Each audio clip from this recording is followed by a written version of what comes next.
तो आज मैं आपको एक अनोखी रहस्यमय कहानी सुनाऊंगा। अगर आप चैनल पर नए हैं तो अभी सब्सक्राइब कर ले तथा कहानी पूरा देखें। अंत में एक अनोखा रहस्य छुपा है। धन्यवाद। तो सुनिए। बहुत पुरानी बात है। समुद्र के किनारे एक छोटा सा राज्य था जिसका नाम सत्यपुर था। वहाँ वरुण नाम का एक युवक रहता था जो नाविकों के फटे हुए पाल सीने का काम करता था। वरुण की आंखों में एक अजीब सी चमक थी और उसके मन में महादेव के प्रति अटूट प्रेम। वह हर दिन समुद्र के किनारे बैठकर पुरानी सुइयों और धागों से फटे हुए कपड़ों को जोड़ता था। लेकिन उसका एक नियम था, वह कभी भी किसी काम के बदले धन नहीं लेता था, बस एक मुट्ठी अनाज मांगता ताकि वह पक्षियों को खिला सके। उस राज्य का राजा बहुत न्यायप्रिय था, लेकिन उसकी एक ही चिंता थी। राज्य की सीमा पर एक विशाल गुफा थी जहां से रहस्यमयी आवाजें आती थीं। लोग कहते थे कि उस गुफा के भीतर काल का वास है। जो भी उस गुफा के भीतर गया वो कभी वापस नहीं आया। राजा ने घोषणा की कि जो कोई भी उस गुफा का रहस्य सुलझाएगा उसे राज्य का आधा हिस्सा दिया जाएगा। वरुण अपनी फटी हुई झोली और एक साधारण सुई धागा लेकर उस गुफा की ओर चल पड़ा। गांव वालों ने उसे रोका। वरुण, तुम तो केवल कपड़े सिलना जानते हो, उस भयंकर गुफा में काल का सामना कैसे करोगे? वरुण ने मुस्कुराकर कहा, महादेश का भक्त फटे हुए धागों को जोड़ना जानता है, वह जीवन के धागे को टूटने से क्यों डरेगा? जैसे ही वरुण गुफा के भीतर पहुंचा, उसे गहरा अंधेरा मिला। अचानक उसके सामने एक विशाल परछाई प्रकट हुई। वह आकृति डरावनी थी और उसके शरीर पर हजारों घाव थे जिनसे प्रकाश निकल रहा था। वह आकृति छोटी ही चिल्लाए, मैं समय हूँ, मैं हर चीज को खंडित कर देता हूँ, मैं रिश्तों को तोड़ता हूँ, मैं यादों को मिटाता हूँ। तुम यहाँ क्या करने आए हो? वरुण डरा नहीं। उसने देखा कि वह आकृति वास्तव में फटी हुई थी, जैसे कोई पुराना वस्त्र हो। वरुण ने अपनी सुई निकाली और कहा, हे काल, आप सबको तोड़ते हैं, लेकिन क्या आपने कभी खुद को जोड़ने की कोशिश की है? आपके ये घाव बताते हैं कि आप थक चुके हैं। वरुण ने गुफा के भीतर बिखरी हुई अदृश्य यादों और बिखरे हुए पलों को अपने सुई धागे से सीना शुरू किया। वह महादेव का नाम जपता रहा और हर टांके के साथ वह भयानक आकृति शांत होने लगी। जैसे जैसे वरुण ने उन घावों को सिला, गुफा का अंधेरा दूर होने लगा और वहां एक दिव्य प्रकाश फैल गया। जब अंतिम टांका लगा तो वह भयानक आकृति गायब हो गई और उसके स्थान पर साक्षात भगवान शिव प्रकट हुए। उनके हाथ में कोई शस्त्र नहीं था, बल्कि एक माला थी। शिव ने कहा, ग्रेटर देन वरुण, संसार केवल विनाश तोड़ने को ही शिव का रूप मानता है, लेकिन जो टूटे हुए को जोड़ दे वही वास्तविक शिव तत्व को समझता है। तुमने आज समय के घावों को अपनी करुणा के धागे से भर दिया है। ग्रेटर देन वरुण ने आधा राज्य लेने से मना कर दिया। वह वापस अपने समुद्र किनारे लौटा और फिर से नाविकों के पाल सीने लगा।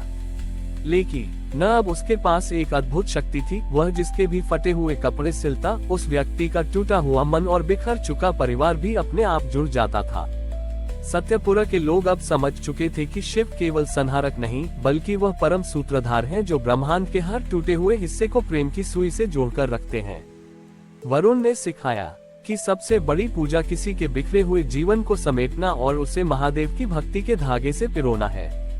वरुण की ख्याति अब केवल नाविकों तक सीमित नहीं थी, बल्कि दूर दराज के राज्यों से दुखी और निराश लोग उसके पास आने लगे।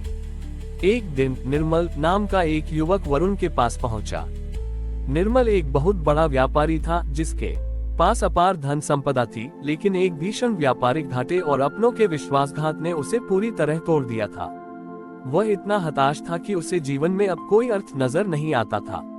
निर्मल ने वरुण के सामने अपनी कीमती रेशमी चादर फेंक दी जो बीच से फटी हुई थी। उसने कहा, वरुण, लोग कहते हैं कि तुम टूटी हुई चीजें जोड़ देते हो। इस चादर को देखो, यह मेरी प्रतिष्ठा और मेरे भाग्य की तरह तार तार हो गई है। क्या तुम इसे पहले जैसा बना सकते हो? वरुण ने उस चादर को देखा और फिर शांति से निर्मल की आंखों में झांका। उसने सुई उठाई, लेकिन इस बार उसने कोई धागा नहीं पिरोया। वह बिना धागे की सुई से ही चादर पर टांके लगाने लगा। निर्मल चिढ़ गया और बोला, ये तुम क्या पागलपन कर रहे हो? बिना धागे के ये चादर कैसे जुड़ेगी? वरुण मुस्कुराया और बोला, निर्मल, धागा वह है जो दिखता है, लेकिन जोड़ वह है जो अदृश्य होता है।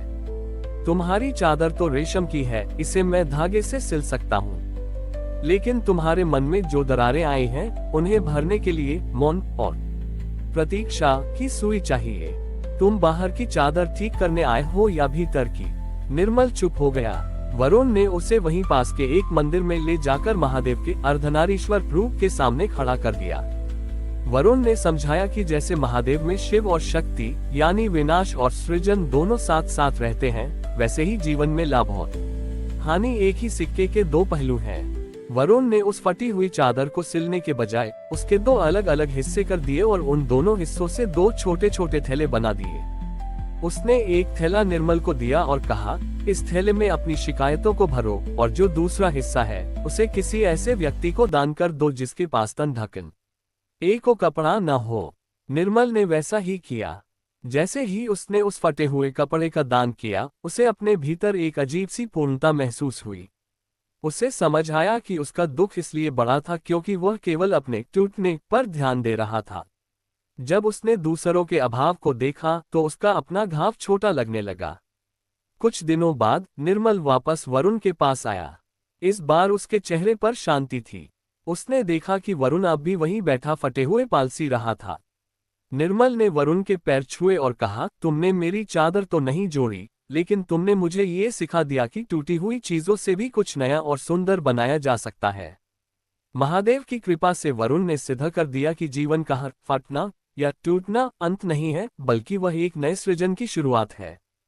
उस राज्य में अब एक नई कहावत प्रसिद्ध हो गई, धागा टूट जाए तो गांठ बांधो और मन टूट जाए तो उसे महादेव को सौंप दो, क्योंकि वे सबसे बड़े रिफुगा हैं। हमारी और भी आध्यात्मिक एवं अनोखी कहानियां देखने के लिए हमारे चैनल पर जाएं तथा धार्मिक एवं पौराणिक अनोखी कहानियां हमारे चैनल पर है। कृपया जाके देखें तथा हमारे चैनल को सब्सक्राइब करके रखें और वीडियो लाइक जरूर करें। धन्यवाद।